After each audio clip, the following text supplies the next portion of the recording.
como o uso frequente do chamado assédio judicial, que acontece quando processos na justiça são utilizados de forma meramente intimidatória. Com a melhora no ranking, o Brasil superou a posição dos Estados Unidos, que fez o movimento no sentido contrário.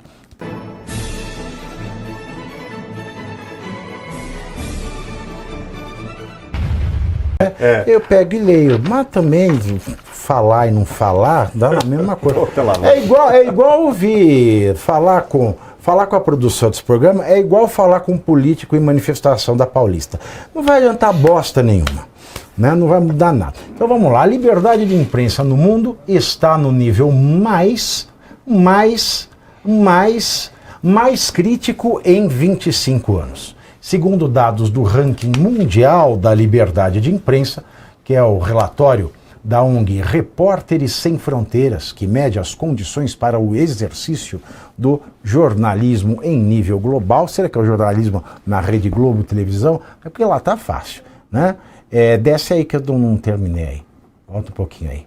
Isso aí, nível global. O Brasil melhorou 11 posições desde o ano passado e 58 desde o ranking de 2022, conquistando, se é que isso é uma conquista, né? A 52ª posição, para quem não entende, 50ª, na 52ª posição, entre 180 países avaliados.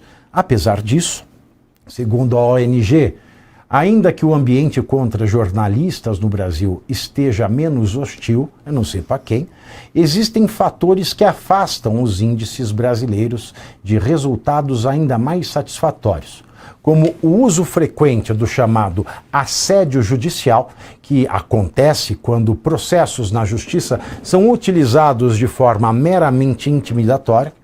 Com a melhora no ranking, o Brasil superou a posição dos Estados Unidos, que fez o movimento no sentido contrário, perdendo 7 posições desde o levantamento passado, chegando ao 64º lugar global. Para quem não entende, 64.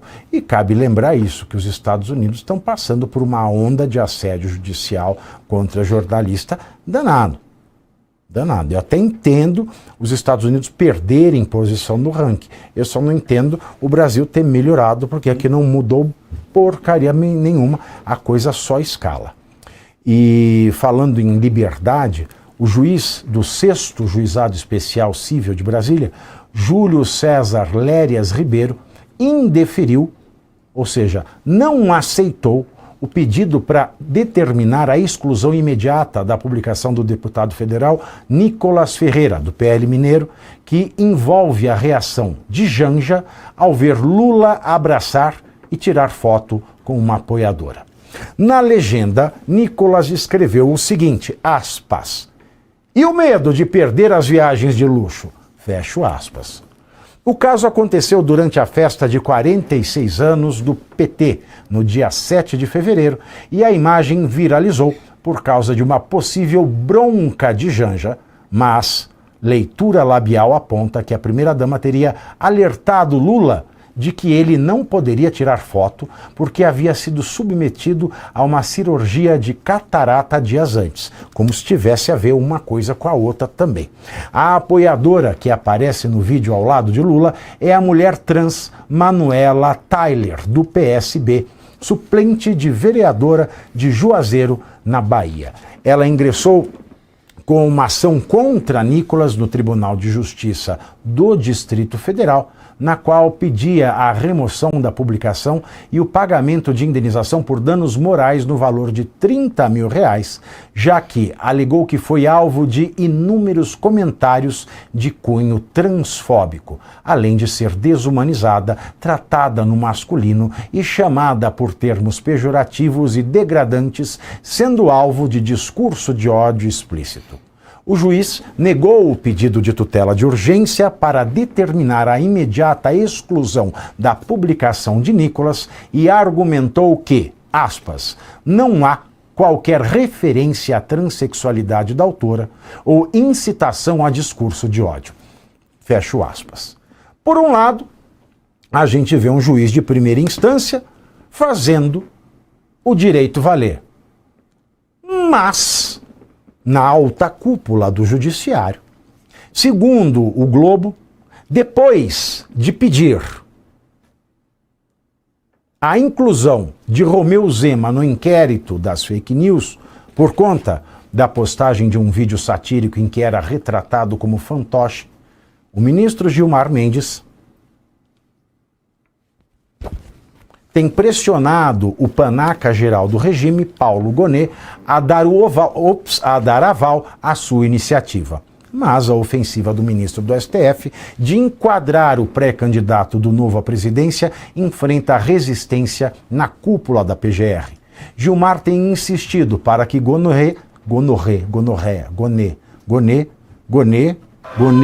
atenda a seu pedido, mas o panaca-geral do regime vem sendo aconselhado a não fazer nada e deixar o assunto morrer.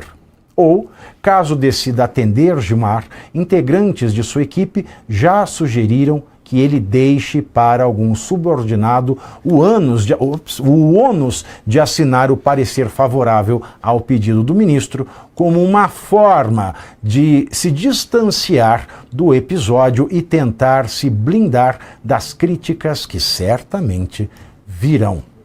E, por fim, nesse assunto de falta de liberdade, nesse ambiente de censura, brasileiros que tentaram consultar as previsões de investidores estrangeiros sobre a eleição presidencial de 2026 aqui no Brasil, o fim de uma guerra ou o resultado de jogos de futebol, encontraram uma barreira imposta pelo governo Lula.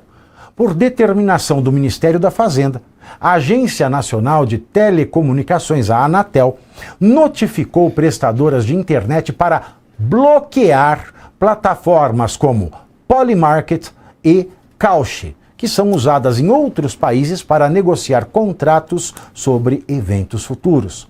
A medida apresentada pelo governo Lula como combate a apostas ilegais impede brasileiros de operar nessas plataformas e censura informação a quem só queria consultar as tendências indicadas por essas plataformas. O bloqueio atinge 27 sites de mercados preditivos.